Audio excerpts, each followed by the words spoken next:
আসসালামু আলাইকুম ওয়া রাহমাতুল্লাহ। আজ এসেছি পবিত্র মক্কা নগরী থেকে প্রায় ১২০ কিলোমিটার দক্ষিণ পূর্বে অবস্থিত ঐতিহাসিক তাইফ নগরীর বিখ্যাত মসজিদে আব্দুল্লাহ ইবনে আব্বাসের সামনে। পাহাড়ে ঘেরা শীতল আবহাওয়া ও অপরূপ প্রকৃতি সৌন্দর্যের এই শহর শুধু একটি পর্যটন কেন্দ্র নয়, এটি ইসলামের এক মহান জ্ঞান সমুদ্রের স্মৃতি বিজড়িত পবিত্র ভূমি। এখানে শায়িত আছেন মহানবী হযরত মুহাম্মদ সাল্লাল্লাহু আলাইহি ওয়াসাল্লামের সাহাবী আব্দুল্লাহ ইবনে আব্বাস রাদিয়াল্লাহু আনহু, যিনি ছিলেন প্রিয় নবী হযরত মুহাম্মদ সাল্লাল্লাহু আলাইহি ওয়াসাল্লামের চাচাতো ভাই এবং উম্মতের অন্যতম শ্রেষ্ঠ আলেম। জ্ঞান, প্রজ্ঞা ও কোরআনের গভীর ব্যাখ্যার জন্য তিনি হাবরুল উম্মতের শ্রেষ্ঠ জ্ঞানী এবং রইসুল মুফাসসিরদের তফসির কারকদের নেতা হিসেবে বিশ্বে সমাদৃত। শৈশব থেকে তিনি নবীজির সান্নিধ্যে বেড়ে ওঠেন। মাত্র ৭ বছর বয়স থেকেই তিনি রাসূল সাল্লাল্লাহু আলাইহি ওয়াসাল্লামের খিদমতে নিজেকে নিয়োজিত করেন। নবীজির অজুর পানি প্রস্তুত করা, সফরে তার সঙ্গী হওয়া, এমনকি গভীর রাতে তাহাজ্জুদের নামাজেও তার পাশে দাঁড়ানোর সৌভাগ্য অর্জন করেন এই সাহাবী। তারপরও তার প্রখর স্মৃতিশক্তি, জ্ঞানের প্রতি গভীর ভালোবাসা এবং আন্তরিক নিষ্ঠা তাকে অল্প বয়সেই জ্ঞানের আকাশে উজ্জ্বল নক্ষত্রে পরিণত করে। খলিফা উমর ইবনুল খাত্তাব রাদিয়াল্লাহু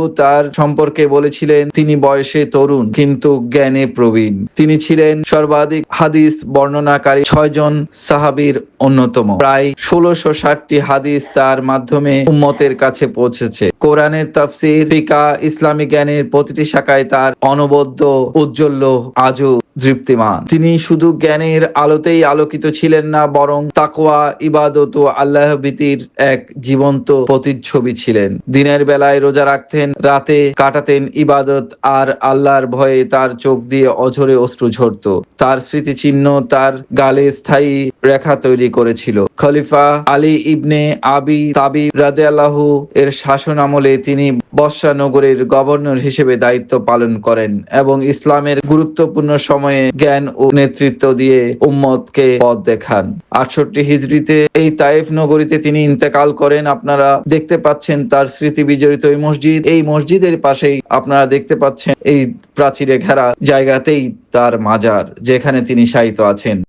ইসলামের মহা এই জ্ঞান সমুদ্র তার বিদায়ের মুহূর্তে কোরআনের সেই সান্ত্বনাময় আহ্বান ধ্বনিত হয়েছিল, হে মহাত্মা, তুমি তোমার প্রতিপালকের দিকে ফিরে যাও সন্তুষ্ট ও পরিতুষ্ট অবস্থায়, অতঃপর আমার বন্দাদের অন্তর্ভুক্ত হও এবং আমার জান্নাতে প্রবেশ করো। আজও এই মসজিদ, এই পবিত্র তায়েফ নগরী নীরবে সাক্ষ্য দেয় একজন মানুষের, যিনি তার জ্ঞান, তাকওয়া এবং আল্লাহর ভালোবাসায় চিরকাল উম্মতের হৃদয়ে অমর হয়ে আছেন। সুপ্রিয় সুধী, আপনারা দেখতে পাচ্ছেন এই মসজিদটি এবং তার স্মৃতি বিজড়িত মাজারটি। পবিত্র এই স্থানে আমাদের সবাইকে আল্লাহ আসার তৌফিক দান করুন। তায়েফ থেকে মির্জা ইমতিয়াজ। فكان عاقبتهما